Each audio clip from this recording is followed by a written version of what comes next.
I cannot see any horsemen.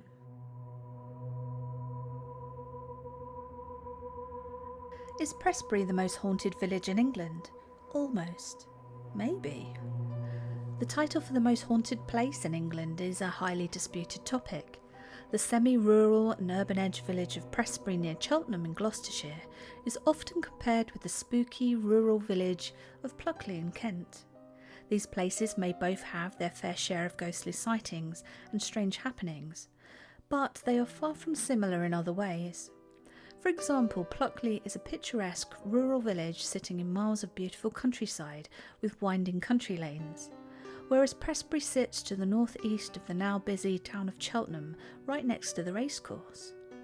Yes, Prestbury is still close to the countryside, but it feels much more closed in with the bustle of its neighbouring town of Cheltenham.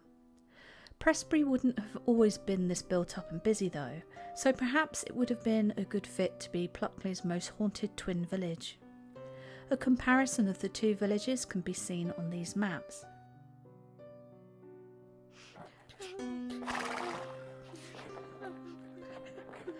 Stories have been told of multiple people witnessing seeing a funeral procession. A teacher driving through the area some time ago saw the procession in a field here, which fits into the history of funerals in the long-lost past. Imagine seeing mourners and horses dressed in black, for them suddenly to disappear as if they were never there. Other people have also seen similar events here, however finding specific details as to who saw them and when are difficult to find their true source. Many ghost stories and tales from a long time ago are often regurgitated over the years, and the details are often mistold and muddled. Not far from the World War I memorial is Idsall House, said to have a spirit that once pushed a workman in the basement. It also has an eerie upstairs that brings fear to those who dare to go up there. The old butcher's shop in Prestbury is said to be yet another spooky location here. Local legend tells of poltergeist activity, moving things around and placing them in the middle of the shop floor. Upstairs hosts a shadow figure that haunts the building. I haven't been able to pinpoint exact dates for these, but stories have been passed around for many years. The shop itself has seen other uses, such as a grocery shop run by Edward Preece and his wife, a ladies' hat shop, and now it's back to being a butcher's. Do you ever get the feeling that someone is watching you?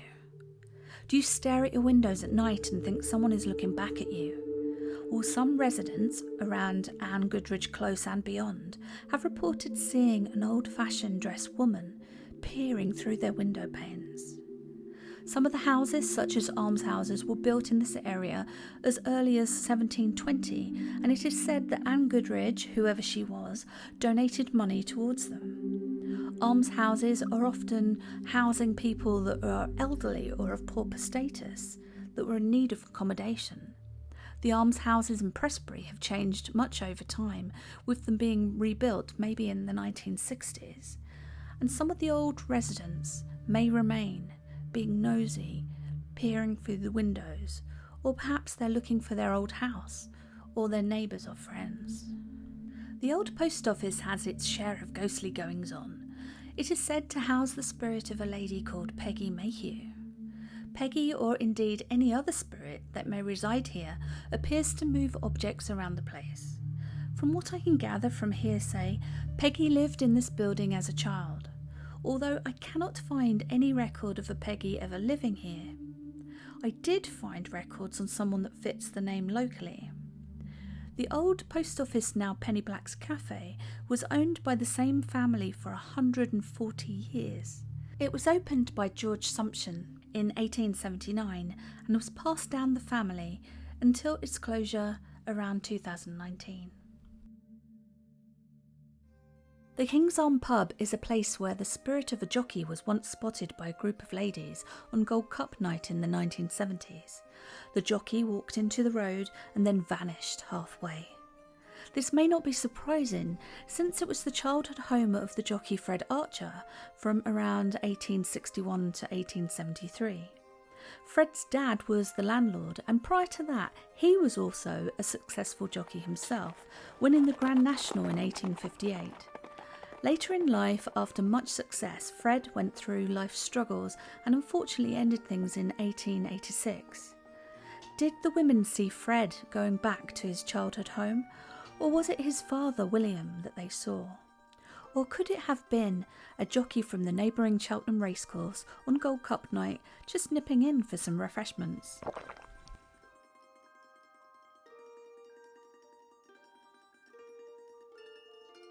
Reform Cottage is another haunted house here. A black abbot is said to walk into the wall of the building. Could it be that this cottage was the old location of a tithe barn in the old priory grounds? We will cover more about this abbot later.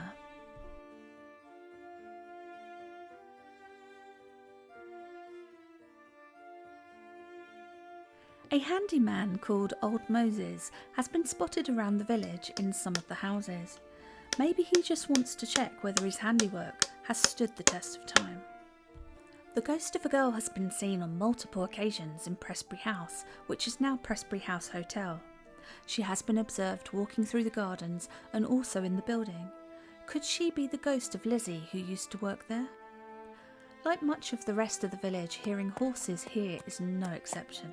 Explanations of this phenomenon could be that there were once stables at this site. There have been civil wars that have been fought, and not forgetting that the horse racecourse is not too far away. Cheltenham Racecourse was used as a hospital during the war.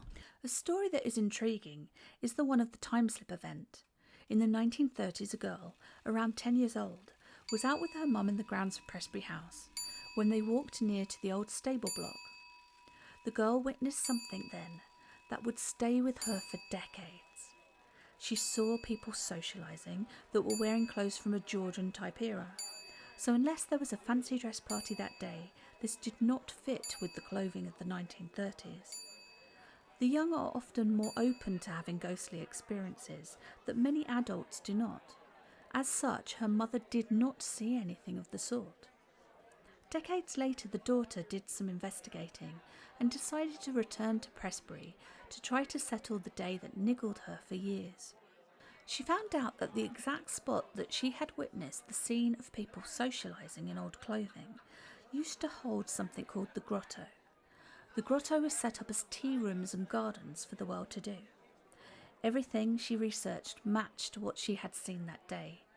It seems like she had witnessed a ghostly replay or a time slip of a past event. These events are more common than you may think.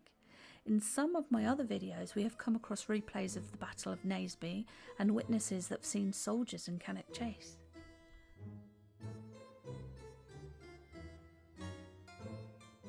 Sundial Cottage is said by locals to house the ghost of a little girl that plays a musical instrument called the spinet. A spinet is a bit like a harpsichord, but normally more compact with sideways strings to save space. Many years ago, at the end of the 19th century, she used to be seen and heard playing this musical instrument. However, these days it is said that the music continues to play here and there, but the girl hasn't been seen since around the time of World War I.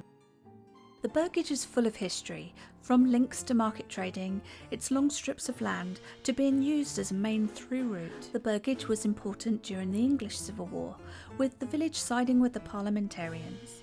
Some sources say that the Royalists, who were waiting up on nearby Cleeve Hill, sent a horseman messenger to Edward IV's camp in Tewkesbury, and so would have ridden through this area. The Parliamentarians were a step ahead though, setting up a trap with a rope across the road that caught the rider. Oh no! The messenger has been seen here as a ghostly entity, still riding this road to his demise. Researching this got a little sketchy though, and muddled in places, since there are multiple accounts of messengers, horses and ghosts around the village. Many accounts have changed over time, with stories being told. One source say that this happened in Mill Lane. Please forgive any mistakes here, it seems it depends on who you ask and which source you use. One thing for sure is, there would have been many that fell over the centuries, and some of those may still linger on in their ghostly way. Later we will visit Shawgreen Lane, where they found a skeleton with an arrow through it. A similar ghostly horseman has been seen there, and I experienced something myself. The ghost of Mrs. Preece is seen here. This place is certainly going for the title of the most haunted village now.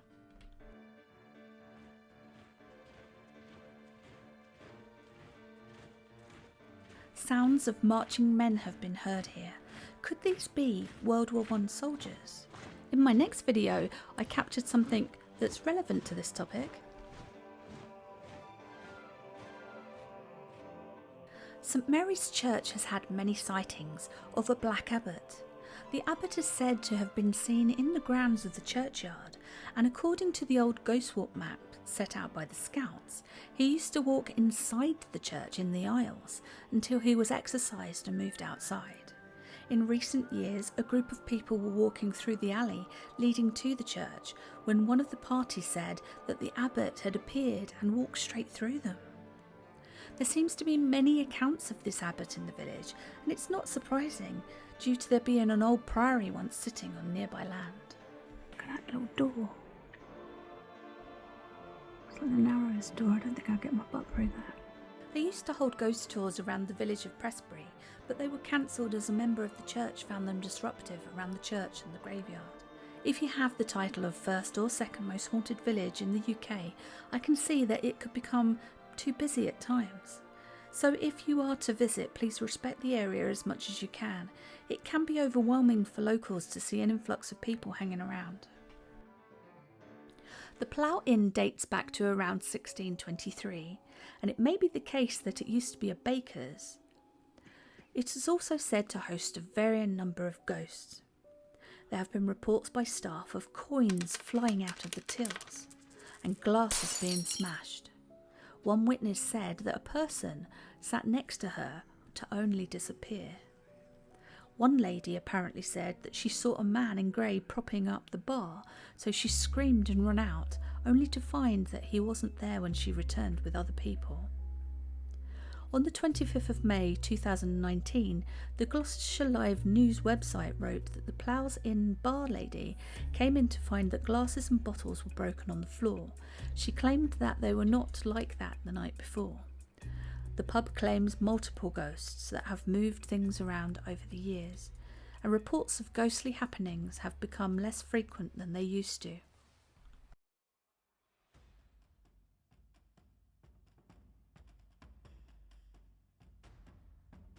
So this is Shore Green Lane, and this is meant to be haunted. So there's meant to be a charging horseman down this little stretch of lane here in Prestbury. I cannot see any horsemen right now, but that doesn't mean he wouldn't appear at some point. But what I would say is it does feel a little eerie for some reason. No idea why. I mentioned earlier in the Burgage section, there has been reports of horsemen messengers in the village. The horseman has also been seen in this road. Listening to the footage through headphones and editing, yet again there is an anomaly in the audio. I asked and something is there. I have no idea whether this is picking up on people that I didn't see, but you can listen and decide for yourself. As an additional note, I was on my own at this point because I made 2 trips to Prestbury to make this video. So are there any ghosts here with us today in Shore Green Lane in Prestbury? Would you like to make yourself known?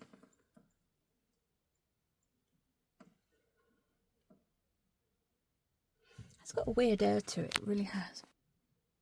Would you like to make yourself known?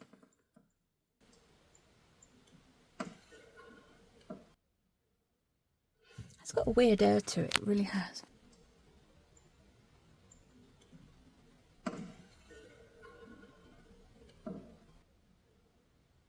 It's got a weird air to it, it really has. Oh, look at that.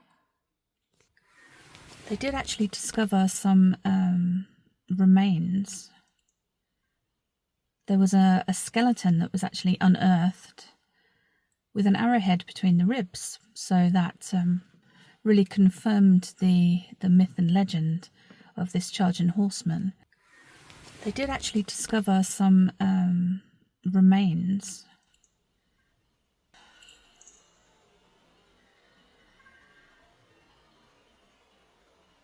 Of course, we can't be sure that there's no contamination from the houses around, but what I can say is at the time it was very, very quiet there, and it was prior to any schools coming out or anything. It was a quiet weekday. The strange thing is that on my second trip to Prestbury, without knowing about this voice, we stopped at the exact same spot and got this EMF reading. EMF is not always reliable, so take this with a pinch of salt. So this is where I was, just around here, and that's where I got EVP 1 and 2. And that is where they found the skeleton and the arrow, apparently. From my research that I've done on the village of Prestbury, and despite my own strange experiences of its rival village, Pluckley in Kent, I have to say that I think Prestbury should hold the title for the most haunted village in the UK. So I'm currently sat next to the racecourse, and down this road there used to be a moat, which is literally in front of me, over into this bush. There's always a bush, isn't there? See, always a bush when I try and video anything. I cannot see any horsemen right now, but that doesn't mean he wouldn't appear at some point. But what I would say is it does feel a little eerie for some reason. No idea why.